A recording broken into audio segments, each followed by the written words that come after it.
Welcome to H study 888। स्वागत है साथियों एच स्टडी 888 में। टॉपिक ऑफ टुडे, आज का जो टॉपिक है वो हमारा है 9 स्टेप्स ऑफ आइसोलेशन, यानी आइसोलेशंस की प्रक्रिया करने से पहले हमें कौन कौन से स्टेप्स फॉलो करने चाहिए आइसोलेशंस करने से पूर्व, उसके बारे में आज अपन जानेंगे।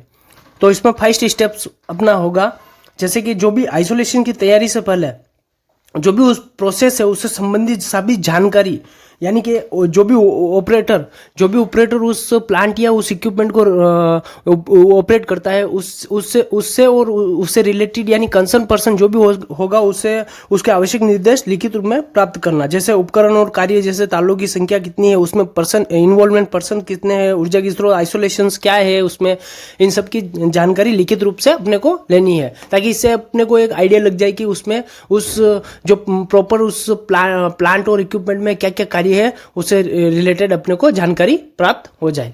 अब आता है second step, deenergise the plant and equipment, यानी कि जो इक्विपमेंट और प्लांट है उसको एनर्जी रहित करना, यानी कि उसको डी एनर्जाइज करना, इलेक्ट्रिक सोर्सेज है उसको कट ऑफ करना है, प्रेशराइज पाइपलाइन है उसको बंद करना, इस तरह से deenergise the plant and equipment. Third आता है अपना isolate all relevant energy sources, यानी कि जो भी संबंधित ऊर्जा के स्रोत हो उनको आइसोलेट करना। किससे करना है? आइसोलेट के लिए अपने को, जैसे मान लीजिए किसी लोटो से आइसोलेट करना है तो उससे संबंधित जो भी रिलेवेंट एनर्जी सोर्सेस है उनको लोटो से आइसोलेट करना है।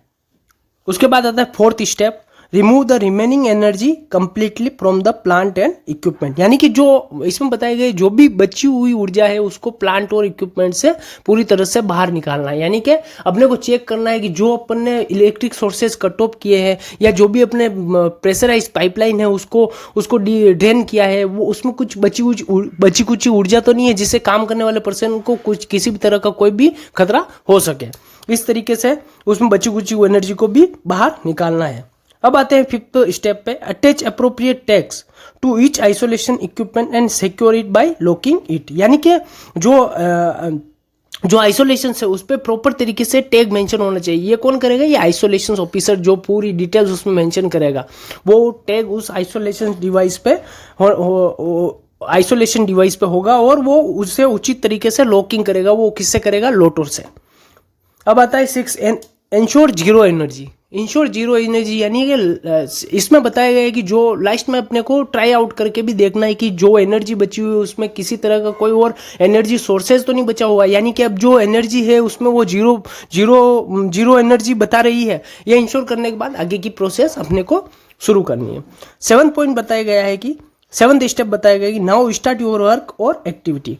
अब इसमें बताया गया कि जो भी आपका काम है, जैसे मेंटेनेंस का काम है, जैसे मेंटेनेंस का काम है, आपका कोई रिप्लेसमेंट का काम है, तो उसे आप कैरी ऑन करिए, गतिविधि शुरू करिए। अब 8th स्टेप होता है on completion of work observe the work area, if all condition are found normal then start the process of removing the isolation, यानी कि इसमें कार्य समाप्ति पर कार्य क्षेत्र का यानी कि निरीक्षण करना, और यदि सभी परिस्थितियां सामान्य पाई जाने पर, यानी मान लीजिए कि जो भी काम हो रहा है उसमें सारी अवस्थाएं सामान्य पाई जाने पर, किसी तरह का सब वर्करों को वहां से हटाई जाने पर, सामान्य स्थितियां पाई जाने पर जो भी आइसोलेशन है उनको अलग करने का प्रोसेस स्टार्ट करें।